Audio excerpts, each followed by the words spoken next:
Good morning students, I welcome you all on this YouTube channel को ज़्यादा से ज़्यादा सब्सक्राइब करिए, वीडियोस को लाइक करिए और स्टूडेंट्स शेयर कीजिए। देखिए, हम लास्ट क्लास में पढ़ चुके हैं what is the force between two current carrying parallel wires. That force per unit length between two parallel wires. अगर दो पैरेलल वायर हैं जिसमें I1 और I2 करंट फ्लो कर रहा है and there separation is D, तो स्टूडेंट उनके बीच में लगने वाला force per unit length, this F is not force, this is force per unit length is mu naught over 2 pi I1 I2 by D। ये हमने लास्ट क्लास के अंदर डिराइव किया था स्टूडेंट इस फॉर्मूला को। हम इस फॉर्मूला का यूज करके स्टूडेंट्स हम 1 एम्पेयर की डेफिनेशन जो है वो यहां से निकाल सकते हैं। We can define the SI unit of current as 1 ampere from this expression of force per unit length. देखिए हम क्या बोलेंगे स्टूडेंट, 1 एम्पेयर की जो डेफिनेशन है वो यहां से हम निकालने की कोशिश करते हैं। We can define the value of current or you can say the SI unit of current as 1 ampere using this relation। इस रिलेशन से हम 1 एम्पेयर डिफाइन कर सकते हैं। चलिए स्टूडेंट, मुझे एक बात बताइए। देखिए, अगर मैं I1 I2 मतलब जो करंट है इस वायर और इस वायर के अंदर, अगर उसको 1 एम्पेयर बनाना चाहता हूं, अगर मैं कहूं कि ये करंट I1 और I2 में 1 एम्पेयर फ्लो कर रहा है, तो उसके लिए मुझे क्या बोलना होगा कि इन दोनों के अंदर करंट 1 एम्पेयर तब फ्लो करेगा जब D की वैल्यू कितनी हो जाए 1। जब D की वैल्यू 1 हो जाएगी और फोर्स की वैल्यू म्यू नॉट ओवर 2 पाई के बराबर हो जाएगी। देखिए स्टूडेंट, अगर फोर्स पर यूनिट लेंथ की वैल्यू म्यू नॉट ओवर 2 पाई के बराबर हो गई, तो इक्वल टू में ये म्यू नॉट ओवर 2 पाई है I1 I2, और अगर D की वैल्यू स्टूडेंट 1 हो गई तो देखिए इसको सोल्व करके हमारे पास I1 I2 की वैल्यू कितनी हो जाएगी 1। तो मैं कह सकता हूं स्टूडेंट, यहां से मैं डेफिनेशन लिख सकता हूं कि 1 ampere is that value of current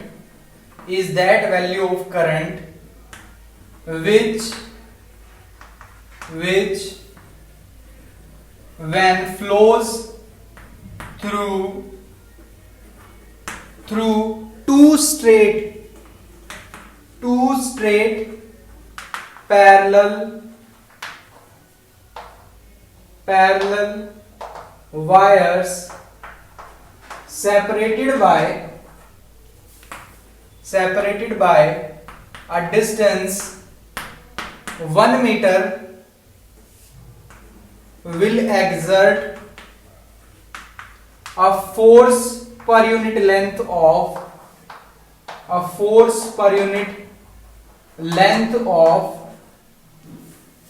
2 into 10 to the power minus 7 Newton per meter on each other। तो स्टूडेंट ये डेफिनेशन हो जाएगी 1 एम्पेयर की। 1 ampere is that value of current which when flows through two straight parallel wires separated by distance 1 meter will exert a force per unit length of 2 into 10 to the power minus 7 Newton per meter on each other। Students, आइए question देख लेते हैं हम इस concept के ऊपर।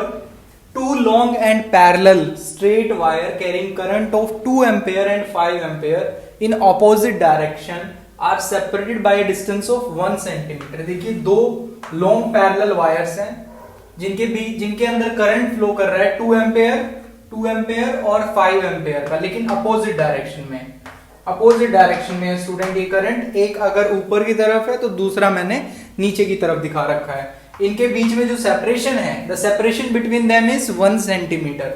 This distance D between them is 1 centimetre. Fine. तो student आपको बताना है find the nature and magnitude of the magnetic force between them. आपको नेचर मतलब अट्रैक्टिव है या रिपल्सिव है वो बताना है, दूसरा उसका मैग्नीट्यूड भी निकालना है। आपको मैग्नेटिक फोर्स का वैल्यू निकालनी है आपको, और साथ में आपको बताना है कि उसका नेचर कैसा होगा, वो अट्रैक्टिव होगा या फिर रिपल्सिव होगा। देखिए स्टूडेंट, जब भी ऐसे आपको लिखा होगा वहां पे मैग्नेटिक फोर्स, तो अंडरस्टूड है ये कि वो आपको न्यूटन पर मीटर के टर्म्स में पूछ रहे हैं। Actually they are asking about force per unit length, तो अंडरस्टूड है कि वो आपको फोर्स पर यूनिट लेंथ पूछ रहे हैं, ठीक है, वो आपको फोर्स पर यूनिट लेंथ पूछ रहे हैं, क्योंकि आपको कोई पर्टिकुलर लेंथ थोड़ी ना पता है इनकी, तो हम इसको बिल्कुल वैसे ही करेंगे student. Force per unit length का जो फॉर्मूला होता था, फोर्स पर यूनिट लेंथ आपसे पूछ रहे हैं वो मैग्नेटिक फोर्स का मतलब है कि आप आंसर को न्यूटन पर मीटर की टर्म्स में बता दीजिए, मतलब फोर्स पर यूनिट लेंथ निकालना है आपको ओवरऑल, लेकिन आपको लिखा हुआ है मैग्नेटिक फोर्स, तो कंफ्यूज मत होना, आप फोर्स पर यूनिट लेंथ ही निकाल दो। यहाँ पे देखिए फोर्स पर यूनिट लेंथ का फॉर्मूला था student mu naught over 2 pi I1 I2 divide by D. तो I1 की वैल्यू कितनी है 2 ampere, I1 is equal to 2 ampere, I2 की वैल्यू कितनी है 5 एम्पेयर और D की वैल्यू है 1 सेंटीमीटर। तो सारी वैल्यूज डाल दो। F इज इक्वल टू, देखिए म्यू नॉट ओवर 4 पाई होता है 10 टू द पावर -7, तो म्यू नॉट ओवर 2 पाई हो जाएगा 2 into 10 to the power -7। I1 I2 2 into 5 that is 10 divide by D that is 1 centimetre. 1 centimetre को मीटर में कन्वर्ट करेंगे तो 10 टू द पावर -2 आ जाएगा metre. So this is equal to 10 to the power 3, ऊपर चला जाएगा स्टूडेंट 10 टू द पावर 3 हो जाएगा और ये -7 है, सो 10 टू द पावर -4। तो स्टूडेंट ये जो आंसर आया ये आपका न्यूटन पर मीटर में आया है, मतलब इन दोनों वायर के बीच में जो फोर्स लग रही होगी वो कितनी होगी student 2 into 10 to the power -4 और यू कैन से 0.2 मिली न्यूटन। ये कितना हो जाएगा 0.2 मिली न्यूटन पर मीटर। 1 मीटर लेंथ के ऊपर स्टूडेंट इतनी फोर्स वहां पे एक्सर्ट हो रही होगी। तो क्वेश्चन में आपको मैग्नेटिक फोर्स पूछा हुआ है, लेकिन आप अगर आंसर में ऐसे निकाल देते न्यूटन पर मीटर में तो गलत नहीं होगा स्टूडेंट, ये सही है। Now the next question is what is the nature of this force, क्या ये अट्रैक्टिव होगी या फिर रिपल्सिव होगी। तो स्टूडेंट आप देख सकते हैं वायर्स में करंट अपोजिट डायरेक्शन में है, वायर में करंट अगर अपोजिट डायरेक्शन में है तो they will yes repel each other, वो एक दूसरे को रिपेल करेंगे। आप शो भी कर सकते हैं, निकाल के दिखा सकते हैं। देखिए इस वायर की वजह से मैग्नेटिक फील्ड यहाँ पे कैसी होगी, इस वायर की वजह से अंदर की तरफ होगी, अंदर की तरफ मतलब क्रॉस होगी स्टूडेंट। और मुझे पता है फोर्स जो लगती है उसका फॉर्मूला था एक करंट कैरिंग वायर के ऊपर IL क्रॉस B। तो स्टूडेंट L से B की तरफ कर्ल करेंगे, L कहां होती है, length is always in the direction of current की डायरेक्शन में उसको लेते हैं हम। तो करंट नीचे की तरफ फ्लो कर रहा है तो L से B की तरफ कर्ल करना है, अंदर की तरफ L से B की तरफ कर्ल करेंगे। L नीचे की तरफ है स्टूडेंट और B कहां है, इनटू द प्लेन है, तो L नीचे B की तरफ कर्ल करो, B की तरफ अगर कर्ल करेंगे so my thumb is pointing in that direction, so this force will be repulsive force. ये जो फोर्स होगी स्टूडेंट ये रिपल्सिव होगा, मतलब इस वायर से ये वायर दूर जाना चाहता है। तो इसका नेचर कैसा हो जाएगा, nature of this force is repulsive, nature of this force is repulsive. तो स्टूडेंट रिपल्सिव नेचर की होगी, सेम डायरेक्शन में होता तो अट्रैक्टिव नेचर की हो जाती। Fine student, there is another very important physical quantity and that is magnetic moment given by m vector. देखिए मैग्नेटिक मोमेंट भी बहुत इंपॉर्टेंट फिजिकल क्वांटिटी है जो हमें डिफाइन करनी है इस चैप्टर के अंदर। ये आप आगे देखेंगे कि कितनी यूजफुल है। Students it is defined as the product of current and the area enclosed by that current loop in vector form. Okay, so student it is defined as the product of magnitude of current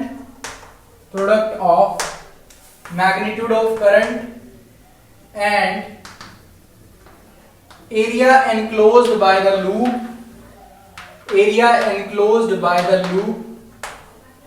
in vector form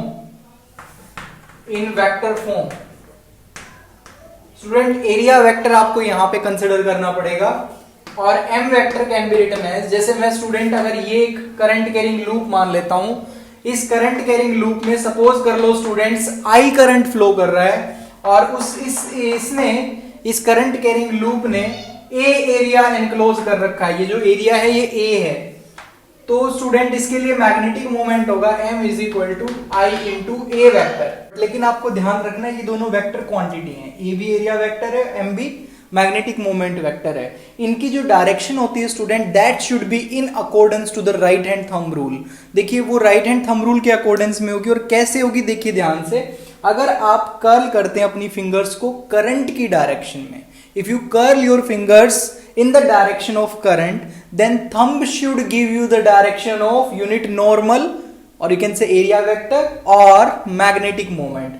जैसे इस case में student अगर मैं thumb को curl करता हूं, so magnetic moment और unit normal to this area must point in this direction, तो मैग्नेटिक मोमेंट की डायरेक्शन ये हो जाएगी।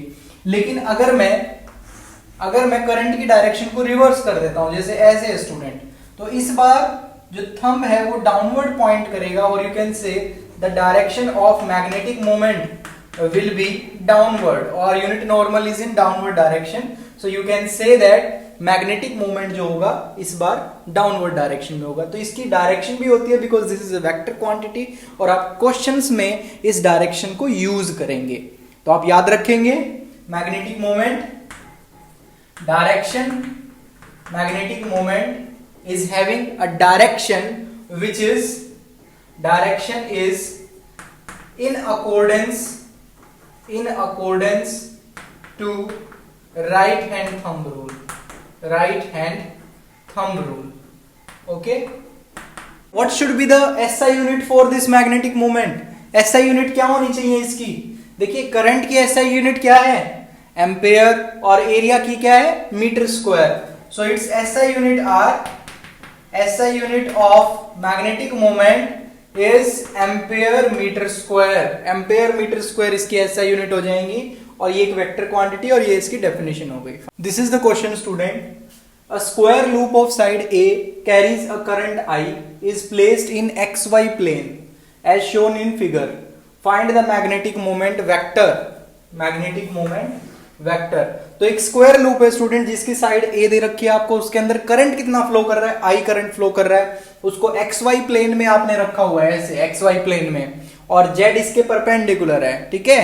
तो स्टूडेंट आपको बताना है मैग्नेटिक मोमेंट का मैग्नीट्यूड कितना होगा, उसकी डायरेक्शन क्या होगी। तो मुझे पता है स्टूडेंट मैग्नेटिक मोमेंट क्या होता है। Magnetic moment is given bye I into area vector. देखिए करंट का मैग्नीट्यूड तो आई दिया हुआ है आपको, लेकिन एरिया वेक्टर अगर आपको निकालना है स्टूडेंट, तो आपको इसकी डायरेक्शन पता होनी चाहिए। और मैंने कहा था डायरेक्शन के लिए क्या यूज कर लेना? Right hand thumb rule use कर लेना। तो अगर मैं राइट हैंड थंब रूल का इस्तेमाल करता हूं स्टूडेंट, यूज करता हूं, तो अगर आप कर्ल करेंगे अपनी फिंगर्स को करंट की डायरेक्शन में, थंब इज पॉइंटिंग आउटवर्ड, और you can say X Y के perpendicular, that is Z direction. ये जेड डायरेक्शन में पॉइंट कर रहा है स्टूडेंट, और इसका एरिया वेक्टर और you can say magnetic moment both are in Z direction, और you can say K cap. हम इसके लिए यूनिट वेक्टर भी यूज करते हैं स्टूडेंट, के कैप। तो देखिए मैं एरिया वेक्टर आपको निकाल के दिखा रहा हूं। एरिया वेक्टर क्या होगा? Magnitude of area. Magnitude of area कैसे निकालेंगे? साइड इंटू साइड, एक स्क्वायर है ये, तो side into side that is a into A square हो जाएगा। ये तो आ गया मैग्नीट्यूड। और डायरेक्शन की अगर मैं बात करूं तो डायरेक्शन आ रही है के कैप, डायरेक्शन आ रही है के कैप। तो स्टूडेंट एरिया वेक्टर आ गया ए स्क्वायर के कैप, इसकी वैल्यू यहां पे डाल दो, मैग्नेटिक मोमेंट आ जाएगा आपका। Magnetic moment is equal to I A square K cap. This is your complete answer. इसमें आपको मैग्नीट्यूड भी दिया है, मैग्नीट्यूड भी पता चल गया, और डायरेक्शन भी इसमें मिल रही है आपको एक। तो ये पूरी तरीके से मैग्नीट्यूड प्लस डायरेक्शन मिल गई है, और आपने मैग्नेटिक मोमेंट की वैल्यू निकाल दी वेक्टोरियली। तो यही आपको क्वेश्चन में पूछा हुआ था, find the magnetic moment vector. This is our magnetic moment vector. Students this question was asked in previous year exams. देखिए पिछले सालों में ये पूछा जा चुका है ये क्वेश्चन, और बहुत ही अच्छा क्वेश्चन है। देखिए ध्यान से, a square loop of side 20 centimetre, ये 20 सेंटीमीटर की साइड का एक स्क्वायर है student, carrying a current of 1 ampere, current flowing through this square is 1 ampere, kept near an infinite long straight wire। ये एक infinite long straight wire है student, यहाँ पे ये एक infinite long straight wire है जिसके पास इस स्क्वायर लूप को रखा हुआ है। Okay, carrying a current of 2 ampere, इस वायर से करंट कितना फ्लो कर रहा है? 2 एम्पेयर, स्क्वायर लूप से 1 ampere. In the same plane as shown in figure, calculate. Calculate क्या करना है? पहली बात मैग्नेटिक मोमेंट, मैग्नेटिक मोमेंट निकालना है आपको, स्क्वायर लूप का मैग्नेटिक मोमेंट बताना है। दूसरा student magnitude and direction of net force on the loop. आपको इस लूप के ऊपर जो नेट फोर्स लग रही है उसका मैग्नीट्यूड और उसकी डायरेक्शन निकालनी है। तो इसको कैसे किया जाए, आइए एक एक करके देखते हैं। पहला पार्ट करते हैं पहले मैग्नेटिक मोमेंट, जो अभी आपने सीखा है स्टूडेंट। मैग्नेटिक मोमेंट निकालने के लिए फॉर्मूला यूज कर लेता हूं मैं। Magnetic moment m vector is given by m is equal to I into area vector. ठीक है स्टूडेंट्स, देखिए करंट तो कितना है स्टूडेंट, इसके अंदर करंट है 1 एम्पेयर, तो करंट को मैंने लिख दिया 1। अब एरिया वेक्टर निकालने के लिए आपको क्या यूज करना है, साइड इंटू साइड यूज करेंगे। और डायरेक्शन स्टूडेंट अगर आप देखेंगे करंट की डायरेक्शन में अगर आप फिंगर कर्ल करेंगे, करंट कैसे फ्लो कर रहा है, करंट जिस तरीके से फ्लो कर रहा है स्टूडेंट, क्लॉकवाइज फ्लो कर रहा है वो, तो आप अपने थंब को देखेंगे वो इनटू द प्लेन जा रहा है स्टूडेंट। तो डायरेक्शन के लिए हम यहाँ पे क्या यूज कर लेंगे, इनटू द प्लेन के लिए क्या यूज करते थे हम, क्रॉस। तो स्टूडेंट इसकी डायरेक्शन जो होगी वो क्रॉस होगी। लेकिन एरिया कितना होगा, एरिया का मैग्नीट्यूड कितना होगा स्टूडेंट, एरिया का मैग्नीट्यूड होगा 20 सेंटीमीटर है, उसको मीटर में करने के लिए 100 से डिवाइड कर देते हैं, 20 100 से डिवाइड कर दिया, ये एरिया का मैग्नीट्यूड हो गया। और नेट मैंने लगा दिया स्टूडेंट क्रॉस। ये क्रॉस आपको बता रहा है कि magnetic moment is into the plane of the board और plane of the paper, you can say. देखिए अब ये कितना आ जाएगा, एक ये कैंसिल आउट हो गई, so this is equal to 4/100, और you can say students 4 into 10 to the power -2। What were units, what were the units for this magnetic moment, yes ampere, ampere meter square, ampere meter square। तो ये student इसका answer हो गया net. Magnetic moment का magnitude तो आ गया 4 into 10 to the power -2, और cross इसकी डायरेक्शन होगी that is into the plane of the board. अब सेकंड पार्ट देखिए जो कि बहुत अच्छा है स्टूडेंट, और आपको बहुत ध्यान से देखना चाहिए इस पार्ट को, सेकंड पार्ट को। इस वायर की वजह से हमें इस लूप के ऊपर टोटल फोर्स निकालनी है। अब इस लूप के टोटल कितने हिस्से हैं स्टूडेंट, 4 हिस्से हैं। अगर मैं इनके नाम दे देता हूं, देखिए A B C D, तो टोटल मैं कह सकता हूं कि ये स्क्वायर लूप 4 वायर से मिलके बना हुआ है, A B B C C D और D A से। इनमें से स्टूडेंट 2 पार्ट, जो 2 वायर हैं A B और C D, वो बिल्कुल आइडेंटिकल होंगे, क्योंकि इनकी जो दूरी है स्टूडेंट इस वायर से, जो डिस्टेंस है ए बी वायर का वो 10 सेंटीमीटर है इसका नियरेस्ट एंड, और इसका फारदेस्ट एंड जो होगा वो 30 सेंटीमीटर पे होगा। बिल्कुल सिमिलर कंडीशन में ये वायर रखा गया है, इसका भी एक नियर एंड जो है वो 10 सेंटीमीटर पे और फारदेस्ट एंड 30 सेंटीमीटर पे होगा। और इस वायर के सारे एलिमेंट अलग अलग डिस्टेंसेस पे होंगे। लेकिन स्टूडेंट मैं यहां पे एक चीज जरूर देख सकता हूं कि अगर इस पे F फोर्स लग रहा है, इस वायर पे जितना भी फोर्स लग रहा होगा स्टूडेंट, एग्जैक्टली उतना ही फोर्स इस वायर पे भी लगेगा, एग्जैक्टली उतना ही फोर्स इस वायर पे लगेगा। लेकिन अगर मैं डायरेक्शन निकालने की कोशिश करूं, देखिए डायरेक्शन निकालूंगा अगर मैं, तो वो डायरेक्शन जो है फोर्स की इन दोनों के ऊपर अपोजिट आएगी। कैसे निकाल सकता हूं मैं डायरेक्शन, देखिए इस वायर को अपने हैंड में अगर आप होल्ड करेंगे तो इसकी वजह से जो मैग्नेटिक फील्ड आएगी यहाँ पे इस पूरे रीजन में वो इनटू द प्लेन आएगी, पूरे रीजन में इनटू द प्लेन आएगी, क्रॉस आएगी। तो ये मैग्नेटिक फील्ड है, ये डायरेक्शन ऑफ करंट है स्टूडेंट। तो I D L cross B, अगर आप एक छोटा सा एलिमेंट ले, या फिर आई एल क्रॉस बी अगर आप यूज करेंगे, आई एल क्रॉस बी से क्या आएगा, एल स्टूडेंट ऊपर की तरफ है, that is the direction of current you can से। तो एल जो है वो ऊपर की तरफ है और बी अंदर है, इनटू द प्लेन है। तो एल क्रॉस बी करेंगे तो इसके ऊपर जो फोर्स आएगी स्टूडेंट वो आउटवर्ड आएगी, और इसके ऊपर स्टूडेंट यहाँ पे आएगी, यहाँ पे अगर आप देखेंगे लेंथ नीचे है, मैग्नेटिक फील्ड अंदर। तो फिर से अगर आप कर्ल करेंगे, thumb is pointing in that direction, तो यहाँ पे भी फोर्स स्टूडेंट आउटवर्ड आएगी। तो दोनों फोर्सेस एग्जैक्टली अपोजिट हैं और इनका मैग्नीट्यूड भी बिल्कुल एक जैसा आएगा। जितनी फोर्स इस एलिमेंट पे होगी उतनी फोर्स इस एलिमेंट पे भी होगी, जितनी नेक्स्ट पे होगी उतनी इस पे होगी स्टूडेंट। लेकिन सारी की सारी फोर्सेस जो हैं वो अपोजिट डायरेक्शन में है, they will cancel out each other. तो मैं कह सकता हूं net force on A B, मैं यहां पे लिख सकता हूं स्टूडेंट सेकंड पार्ट के आंसर में, net force on wire AB must be equal and opposite to the net force on CD. Net force on CD.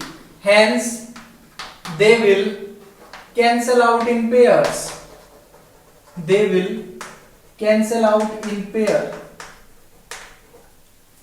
ठीक है स्टूडेंट, ये दोनों कैंसिल आउट कर जाएंगे और हमें कैलकुलेट करने की जरूरत ही नहीं है, हमें ये फोर्स निकालने की जरूरत ही नहीं है। आप सिंपली लिख सकते हो कि जितनी फोर्स इस वायर पे लगेगी एग्जैक्टली उतनी फोर्स इस वायर पे भी लगेगी, लेकिन दोनों की डायरेक्शन अलग है इसीलिए वो कैंसिल आउट हो जाएंगी। बस इतना लिखना है आपको।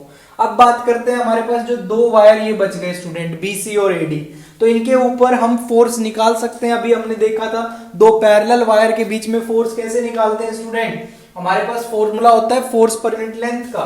तो force per unit length on BC is equal to mu naught over 2 pi I1 I2। देखिए I1 I2 बाई D, ये फॉर्मूला है स्टूडेंट। पहले मैं फॉर्मूला लिख देता हूं, फिर इनमें जो रिस्पेक्टिव टर्म्स है उनकी वैल्यूज पुट कर दूंगा मैं। म्यू नॉट ओवर 2 पाई की वैल्यू कितनी आएगी स्टूडेंट्स, ये आएगी 2 × 10⁻⁷। अब बात करते हैं I1 I2 की, तो करंट एक में 2 एम्पेयर है और इसमें 1 एम्पेयर है। सो 2 × 1 डिवाइड बाय, इनका सेपरेशन कितना है 10 सेंटीमीटर, तो मैंने लिख दिया 10 × 10⁻²। ये स्टूडेंट आ गई फोर्स पर यूनिट लेंथ। अब स्टूडेंट इसकी लेंथ भी आपको दी हुई है 20 सेंटीमीटर, तो फोर्स एक यूनिट लेंथ के लिए कितनी है, फोर्स एक यूनिट लेंथ के लिए तो इतनी आ गई, और 20 सेंटीमीटर के लिए कितनी आ जाएगी, तो आप लेंथ से इसको मल्टीप्लाई कर दो, वो नेट फोर्स आ जाएगी आपकी BC के ऊपर। So net force on BC I can write net force F। देखिए इसको मैंने ऐसे F लिखा है, इसको कैपिटल F लिखा है। So F on BC is equal to, ये student force per unit length था तो लेंथ से मैंने क्रॉस मल्टीप्लाई कर दिया तो फोर्स आ गया ये। ठीक है, तो स्टूडेंट ये आ गया आपका 2 × 2 दैट इज 4 × 10⁻⁷। ये बचेगा 10⁻⁻1, ऊपर जाके प्लस हो जाएगा। सो -7 + 1 into length that is 20 centimetre, 20 × 10⁻²। So this is student 8 × 10⁻⁷। This is 4 × 2 that is 8। यहां से एक 10 बचेगा स्टूडेंट, 10⁻² है तो 10⁻⁻1, और ये -1 + 1 ये कैंसिल आउट हो जाएंगे, -7 ही रह जाएगा न्यूटन। तो ये फोर्स होगी स्टूडेंट इस वायर के ऊपर, ये किसके ऊपर है, BC के ऊपर है। ऐसे ही आप AD के ऊपर निकालोगे, force on AD will be students mu naught over 2 पाई again I1 I2 by D into उसकी लेंथ स्टूडेंट, क्योंकि ये मैंने टोटल फोर्स लिखा है, फोर्स पर यूनिट लेंथ नहीं है तो इसीलिए लेंथ से मल्टीप्लाई कर दिया। तो ये आ गया स्टूडेंट 2 × 10⁻⁷। I1 I2 बिल्कुल सेम रहेगा क्योंकि इसमें 2 है, इसमें 1 एम्पेयर है। सो 2 × 1 1, 20 सेंटीमीटर लेंथ रहेगी, इसकी भी कितनी है 20 सेंटीमीटर लेंथ है, तो 20 × 10⁻² डिवाइड बाय स्टूडेंट डिस्टेंस कितना है, अब डिस्टेंस चेंज हो गया। देखिए 10 + 20 30 हो गया अब डिस्टेंस, सो 30 × 10⁻²। तो आपका जो आंसर आ जाएगा स्टूडेंट सोल्व करने के बाद, इसका जो आंसर आएगा that is 2 × this is student that is 2 × 2 4 2 8 × 10⁻⁷। ये देखिए student 10⁻², -2 10 10 this will cancel out, so नीचे बस 3 बच जाएगा। So this is equal to 2.67 × 10⁻⁷ and newton इसके ऐसा यूनिट है। तो देखिए ये फोर्स स्टूडेंट इसके ऊपर है। अब हमें नेट फोर्स निकालना है, इन दोनों को तो हमने ऑलरेडी कैंसिल कर दिया था। हमारे पास ये दो फोर्स बचे हैं, इनकी भी डायरेक्शन अगर आप देखोगे, देखिए यहाँ पे क्रॉस मैग्नेटिक फील्ड है। अगर आप लेंथ से L लेंथ से अगर आप मैग्नेटिक फील्ड की तरफ फिंगर्स कर्ल करते हैं तो स्टूडेंट ये अपवर्ड डायरेक्शन में पॉइंट कर रहा है। वैसे भी मैंने कहा था आपको कि अगर दो वायर स्टूडेंट सेम डायरेक्शन में करंट कैरी कर रहे हैं तो वो अट्रैक्ट करेंगे एक दूसरे को, तो ये अट्रैक्ट करेगा, और ये अपोजिट डायरेक्शन में स्टूडेंट तो ये रिपेल करेगा। इसका मतलब स्टूडेंट अगर आप एक फोर्स को पॉजिटिव लेते हैं तो दूसरे को नेगेटिव लेना पड़ेगा, या फिर आप कहोगे net force is simply the subtraction of the two forces. ज्यादा फोर्स किस पे लगेगा, इस वायर पे ज्यादा फोर्स लगेगा क्योंकि इसके क्लोज है, तो इसमें से स्टूडेंट इस फोर्स को माइनस कर देते हैं और वो हमारी नेट फोर्स आ जाएगी। तो देखिए नेट फोर्स कितनी आएगी student, net force F is equal to student F BC minus FAD and that is equal to FBC minus FAD and that is equal to, देखिए BC कितनी है 8 into 10 to the power -7 minus 2.67 into 10 to the power -7 newton, और ये आ जाएगा student आपका 5.33 into 10 to the power -7 newton. ये net force आ जाएगी स्टूडेंट आपने इस फोर्स में से, क्योंकि इसके क्लोज है वायर, इसका D जो है वो कम होगा तो फोर्स इसके ऊपर ज्यादा लग रही होगी, तो इसीलिए इस फोर्स में से मैंने इसको माइनस कर दिया। और ओवरऑल ये क्या करेगा, अगर आपको पूछा जाए what will be the net resultant force और the nature of the force, so you will say it is attractive in nature, क्योंकि स्टूडेंट ये जो है ये डोमिनेट करेगा, ये इसके क्लोज है, जो फोर्स इसके ऊपर होगी जैसा नेचर होगा वही ओवरऑल लूप का होगा। और इसका नेचर कैसा है, अट्रैक्टिव, अट्रैक्टिव नेचर का, दोनों में सेम करंट है तो ये भी कैसी होगी, अट्रैक्टिव नेचर की होगी। तो ओवरऑल जो नेट फोर्स है student that is attractive in nature, वो कैसी होगी, अट्रैक्टिव होगी, और ये लूप स्टूडेंट इससे अट्रैक्ट हो जाएगा ओवरऑल। तो ये आपका क्वेश्चन था स्टूडेंट, इसमें आपको मेनली यही ध्यान रखना था कि ये जो दो फोर्सेस होंगी कैसे भी आप उनको कैलकुलेट करो, लेकिन जो ये नेट फोर्स होंगी इन दोनों पे ये इक्वल और अपोजिट होंगी और दोनों कैंसिल आउट कर जाएंगी।